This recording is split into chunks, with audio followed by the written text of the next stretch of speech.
News Radio 1120 KPNW. It's a Legal Wednesday. And joining us, Legal Eagle Jeremy Rosenthal, back on the wake-up call this morning. Jeremy, thanks for being with us this morning. Thank you very much. Very rare that I get to be called by my true name, Legal Eagle. I like it. Okay. Yeah. Do you have that on your business card? Is that on your shingle that's hanging out in front of your shanty there, law offices? We can do that. I think business cards are like 7 cents a piece, and we can do that. Yeah. Okay. Good deal. All right. We want to talk about the evidence stacking up apparently against Collin Gray, the father of the Georgia high school shooting suspect.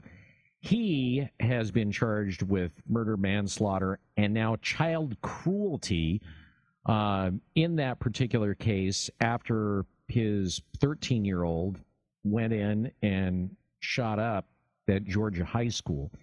I had mentioned, the first time that this happened where parents, and this was, I think, earlier this year, where a pair of parents were charged because their child was a school shooter and they were charged with the same crimes. And I had talked to you and asked you, I said, do you think that we're going to see this as kind of standard operating procedure in these cases? What do you think now? Are more parents, do you think, just overall going to be charged, or is this a special case? I think their authorities are going to always, from this point forward, I think they're going to look at the nexus. How many red flags did you miss? In the Michigan case, a lot of red flags were missed. In this case, a lot of red flags were missed. He was interviewed by the FBI a year ago, and there was a new audio recording that came out where the father and the son are there talking to an FBI agent.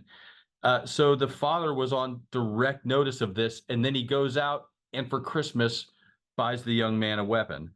Again, there's still, the issue of, was the weapon secure? Was it, where was it kept on a day-to-day basis? But still, a lot of red flags, and it's going to be about the nexus. And I think this is the motion of the ocean with these cases. I think you're going to see more of them.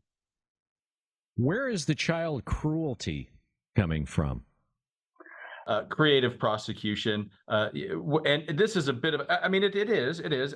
Your laws run 10 years behind. They just always do, whether it's technology, whether it's medicine. And so what we do is, what you got is, and this is a small town, Apalachee, Georgia. These are people just like you and me, and you've got prosecutors and police who are going through the code, through the penal code. Does this one fit? No. Does this one fit? Does this one fit? Maybe if we stretch it, this one will fit. That's what they're doing. That's why you get this cruelty charge.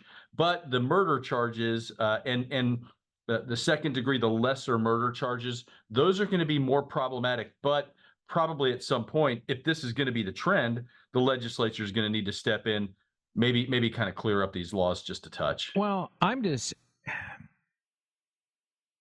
charging them with murder. I look at it and go, typically, because even though the dad supplied the weapon, he didn't pull the trigger. He didn't ostensibly conspire with his son to go in and shoot up the school. I'm not saying that he's not, responsible in some form or another, but wouldn't that be like a lesser charge of manslaughter normally? Could be. And I think you're exactly right. Murder and criminal law 101 for everybody out there. Murder always follows the intent. You've got two things. You've got the result, a dead person. That's obvious. But murder will always follow the intent portion of it. And what was your intent?